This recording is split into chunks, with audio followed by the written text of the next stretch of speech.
So I just want to welcome you guys here. I'm pretty happy and proud that Seiko asked to have this event occur here, the very first one. So we had a lot of fun when Seiko was with us, but now she's moved on. But that you guys are involved in this community, I shouldn't stand in front of it, it's pretty cool. So like I said, I'm also just happy that you guys are here participating in this. We're a design firm as well, full service user experience, research and design. From Google down to startups and everywhere in between. We try to focus on things that are a little bit harder and more interesting to tease apart, as well as applying what we do to anything. So while we work with, say, enterprise things from Juniper or Cisco or whoever, we've worked on everything down to restaurants, restrooms, and asteroids. So the toolkit, in my mind, can be applied to any experience, and that's part of our tagline in terms of who we are. Somewhat coincidentally, I was in a conversation last Friday where do you guys have any people who understand the Japanese cultural context? So we are hiring, and if you happen to be interested in that, you can either let me know or say, no, I'm sure I can figure out how to get your information, or you can contact us. In general, we're just hiring in terms of who we are with all those fun things that I just described, but just coincidentally, your community is in demand for a variety of reasons. Sounds like another agency as well. So. Any other questions, you can look at our website. I don't really want to take up too much of your time, but we have a lot of fun doing what we're doing. I'm going to guess most of you are somehow involved in this as well. So I'd be curious maybe to attend a few more of these meetings. But oh, cool. Anyway, thank you for coming, and I'll turn it back to Seiko. Thank you, Nick. Okay, so now I'm just going to move things around.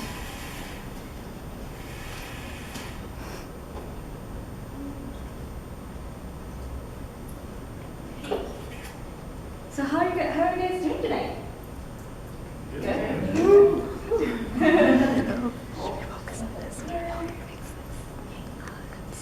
You guys don't mind if I sit down, right? So this is kind of cozy. So yeah. So today's topic is design in US and Japan. Oh, before getting started, actually, you guys know about bathroom? We have a key. It's kind of special instructions, so I just want to make sure everybody understands that. Okay, there's a key, so you have to get the key to go to the restroom. Right. Okay, so before getting started, I just want to share some interesting survey that I did when I was getting out RSVP. So I asked everyone, can you tell me favorite Japanese product or US product? And number one is PlayStation. Woo! And then second one's Muji. Yep. And the third one, I'm sorry, they're all like ones, so they're all equals. It's not kind of interesting things, so it's like natto and, you know about natto? It's like really foreign, sticky stuff. But it's good though. And iPhone, it's kind of expected, right? Do you know what fully 4 is? I'm not sure about what it is. Okay. So anyways, let's get started. Oh, before I skip something. So I used to live in Japan, and until like 18 years old or something. And so having lived in both Japan and US, I noticed each country has some unique approaches to product designs. And we can learn from each cultures. Today, I would like to shine some light on some design philosophies and that I've noticed over the years.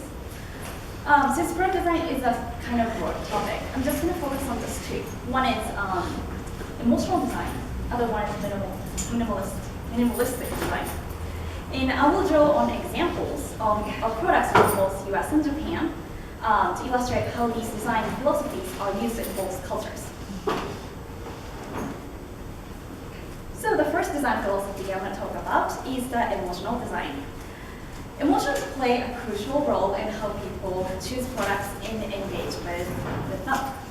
Also, Aaron Walter, he's a VP of Design Education at Envision, told us how important emotional experiences are because they actually make a profound imprint on long-term memory. This is kind of interesting. I'll discuss this through examples of product packaging. let's first look at emotional design was overlooked. How many people here can relate to this? Do you want to speak up for that experience? It's just really fun. If you want to speak up, go ahead. You have It's no really idea bad. how to open it. It's really bad. Don't know how to open it. Without scissors. I use a key. Oh, you don't use a can opener? Yeah. That's a little secret, I think. Most of the time. Okay, it's good to know. Anything else? You Yeah. buy the scissors that are inside something that looks like that.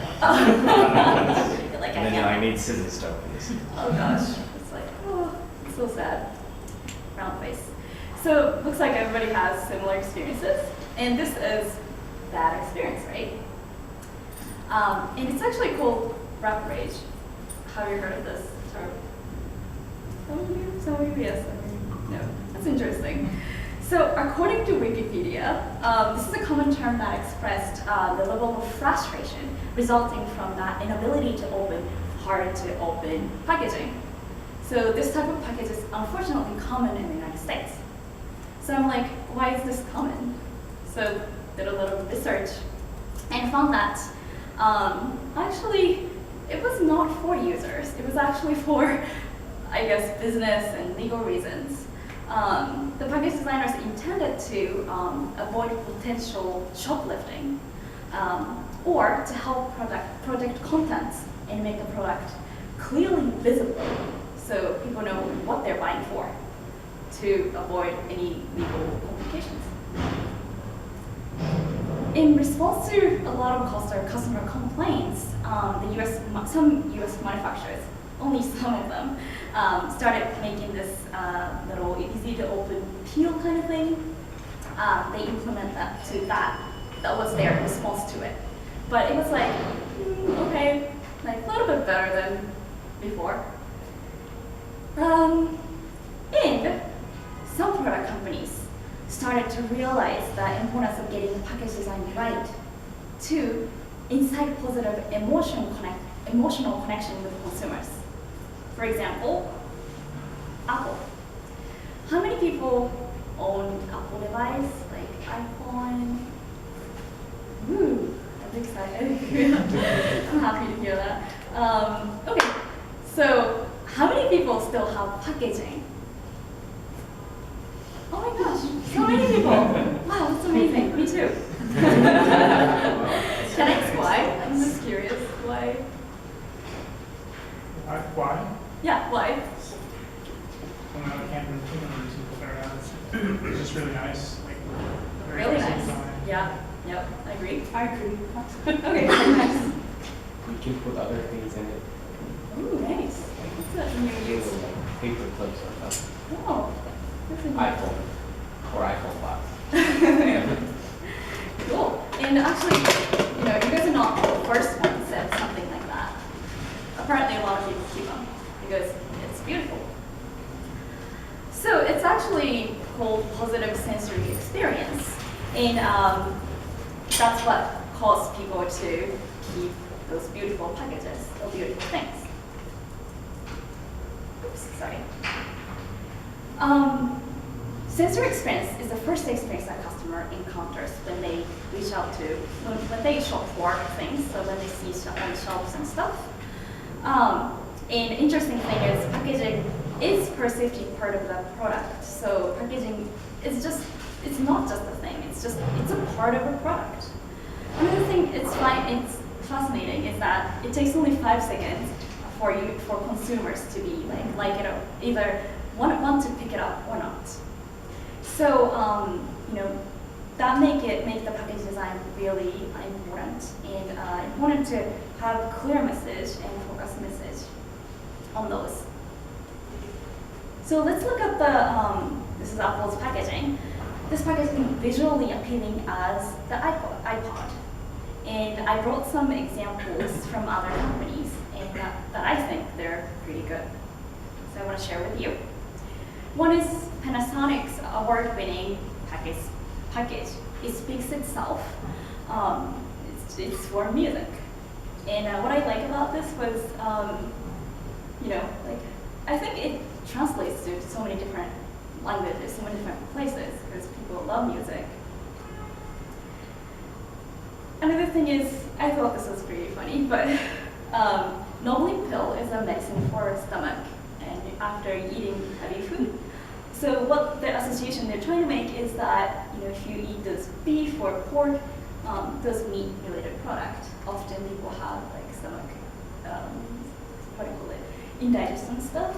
So once you take out the pill, even more interesting, once you take out the pill, it's almost like you're shooting, like targeting to those like cause of it. So I think it was pretty funny. So now, how is packaging design used in Japan?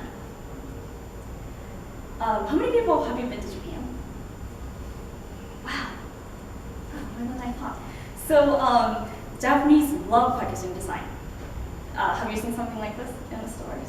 Yeah, like it's shelves and shelves filled with products and wrapped with such a pretty papers and all the things. So actually, this is the origin of like why Japanese started to wrap things around. It was just a piece of paper, but everybody had to be creative how to wrap things around. And time passed by, people started having these disposable things. So unfortunately, this became like not so cool in what I call this thing, 80s or something. But it's slowly coming back because it's eco-friendly, and you can pack as big as like bed or like the mattress. You can pack those things with this, and it has so many creative ways to tie it. So I think that's fascinating. So I'm going to share some Japanese packaging traits. First one is kawaii factor, which is kawaii is like cute. So it's kind of recommended that in order to appeal young women, you should have cute images like this one. And another details to point out is like you have all these little cat candies and has lots of different pictures. Every candy has different pictures. And what's fascinating about what's what I like about is you can actually easily like peel it open. That's really thoughtful. And other characters like Hello Kitties or Disney, those are also appealing to young women. Another thing is easy to open. That's another trait. It's not like the package. What do you call this thing? Wrap page. So, for example, this package for cake. This is really visually appealing. It's cute. But also you can peel this proliferated thing, and then it almost like pops open. It's easy to eat. It's appealing, nice. And also, I didn't want to forget about this, but yeah, this package is pretty cool. What you do is you see all these numbers, right? So you pull based on the numbers. And yeah, it's really cool. And also, it kind of serves the purpose of eating fresh seaweed, not that like soggy and yeah, seaweed. Another thing, Nissin's cup noodle. So this is actually, as you see, some packagings, like the lid has kind of cool, design the lid, as well as the label. These are facing the same side. So it's actually great for store workers who organize these in the shelf. The Nissin thought about that, so it's easier to put those away, as well as it's appealing to consumers because Japanese love organization. And next, let's talk about minimalism. So I've noticed minimalism is kind of like trend in design, isn't it? Like website, advertisement, all sorts of things. And I think it's great because it kind of takes apart,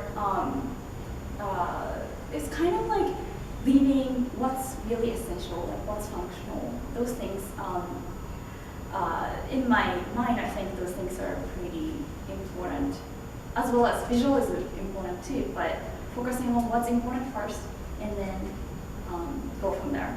So that's kind of thinking that's pretty trendy right now. And let's take a quick look at history of how those minimalism came to Japan as well as Europe.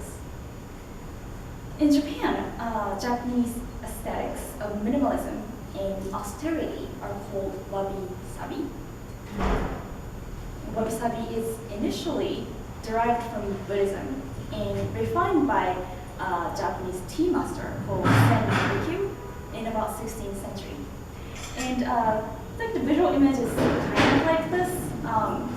Basically, just take away all the visual clutter, so all the visual, I guess, what they're trying to do is they're finding happiness in old things or very austere things. What about in the U.S.? So in the U.S., the minimalism movement or minimalism started in 1920s. So it's not that long ago. And it was driven from three influential events. The one is that style artistic movement, which is it happened in Netherlands. And next one is this architect.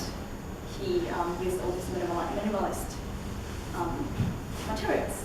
The third one is, again, Japanese traditional design was also based on that. So that was pretty interesting. So when speaking about Japanese minimalist design, I just can't forget about one influential company. Can you guys guess what would it be? It's a Japanese company, very influential. Muji, yes, that's correct. How many people have been to the store or online store? Ooh, wow, cool. So Muji's design philosophy is driven by wabi-sabi, the traditional aesthetics. Muji strives to deliver products that are stripped down to functionalities. Their concept is sometimes simplicity surpasses splendor.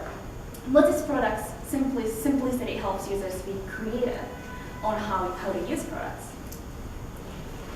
In the words of Muji's art director, the Japanese notion of minimalism is emptiness. He says that his products can be used in different situations based on the user's needs. And here are some posters which express the company's design philosophy, and pretty interesting, so I want to kind of share with you guys. First one is, this shows the idea of emptiness, which is the core philosophy of the company. It doesn't talk about any products or nothing. And this one talks about how Muji's teacup can be adapted in different situations. So, yeah, with the traditional looking. And the next one is about how users can use product creatively. So, as you can see, it doesn't really talk about products much. It's just talk about these are philosophies. So I think they're trying to appeal with that core emotion with these cool, stunning images. According to Mr. Hara, Japanese and Western design is a little bit different. So what does that mean? Here's an example of chef's knives. So this one is German-made, but it's pretty popular in the United States as well. The right side one is Japanese traditional chef's knife. And the big differences would be that both are really clean looking, minimalism applied to these designs, but one thing is the big difference would be the handles. So this one is thinking about the ergonomics, how it's going to fit, how fingers would fit on this handle. But the Japanese one, it looks like so plain and almost like they didn't finish all that process. But it's actually, that's what Japanese wabi-sabi rooted for. Basically, the Japanese chef prefers this type of style because all different kinds of users with skills, level of skills, can use this kind of knife. But this one kind of constrains those people. So lack of creativity, and yeah, therefore those are two small things, but it's pretty interesting to see the difference. So it's kind of short, but this is the presentation that I have for you guys today. And yeah, hopefully you took away some of the core philosophies that Japan and the US use for this product design. Yeah, so, and then there's going to be more meetup events that I'm planning to plan for the future. And I hope that we can all take away more cool stuff. We can hold more speakers and panelists, and why not? And we're always looking forward to get more feedback and opinion on, or preference of what kind of events you guys want to go attend. Because I think I will make it kind of interactive meetup. That's my kind of goal. So yeah. So thank you so much. And if you have any comments or questions for the slides or anything. Yeah, I have a quick question. Yes. I'd read an essay once upon a time, a few years back, talking about Japanese web design, and their kind of argument was the importance placed on seniority in Japanese culture was stifling young designers' ability to break the mold and implement a lot of Western patterns. Because it was just seen as not respecting, work that had come before and things like that. And so it was an argument saying that it would be, it should be silly for Westerners to assume that Japan will ever adopt Western UI styles, because that's simply not, culturally the path will probably not follow that thing. Do you have any comments on your experience about the impact that the respect for seniority plays when young designers are trying to break out and try different styles? I see what you're saying. I think in the big companies, I think that holds true, and probably most of the companies that holds true. But I noticed if I go internet, I've noticed a lot of young designers are looking for inspirations out here. So there are quite a few sites that talks about trends here, and I'm sure I can show you, but they're pretty cool looking websites nowadays. So yeah, did that answer your question? Yeah, I think so. Do you think that Japanese agencies, do their clients potentially push back on maybe quite out there and Western looking designs so the young designers go online and they get inspired by maybe Western, more modern websites? But then their clients are very much this is very different to what's come before, and are resistant to change. Maybe? Oh, I see. Resistance to change. Yeah, that's another thing I read about. So I didn't personally experience, because I didn't work as a designer in Japan. But when I was researching, yes, I saw that resistance to change is really hard to break through. But I feel like there are a lot of talented Japanese designers are out there, because I've seen a lot of Japanese websites that are minimalistic, clean looking, very similar to Western style.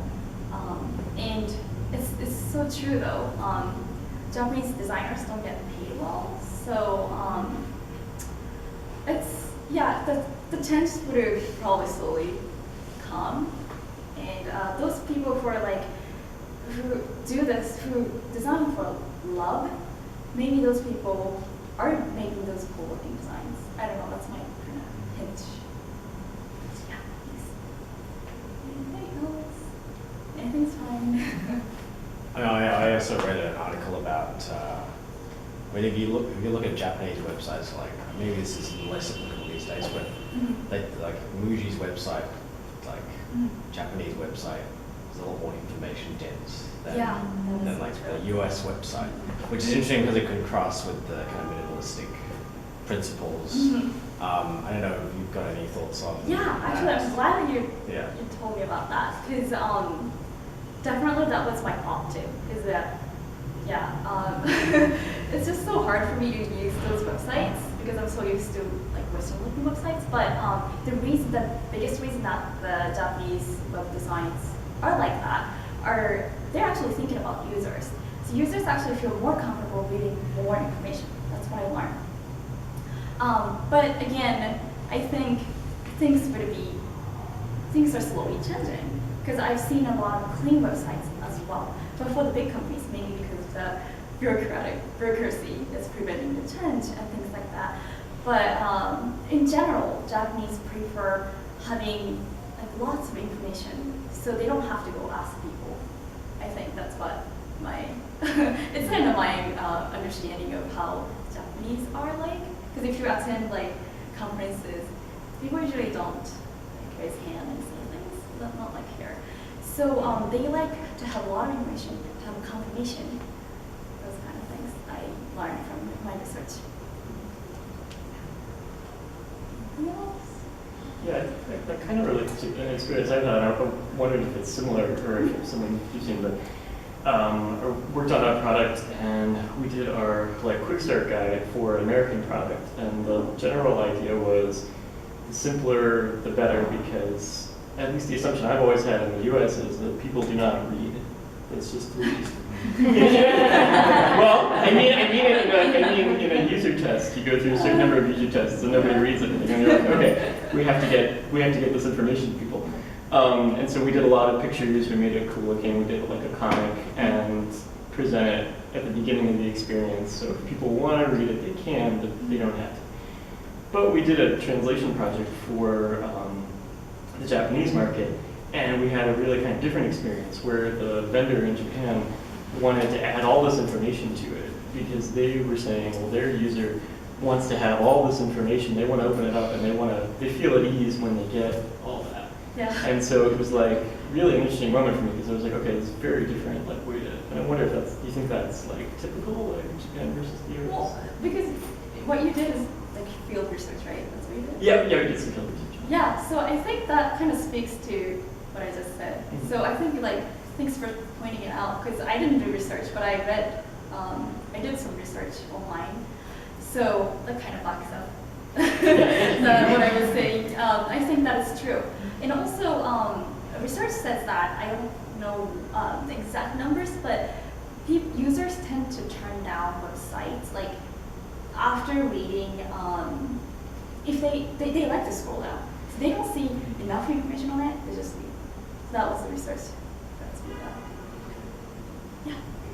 I also experienced similar things in my job in the interfaces that I looked at, looking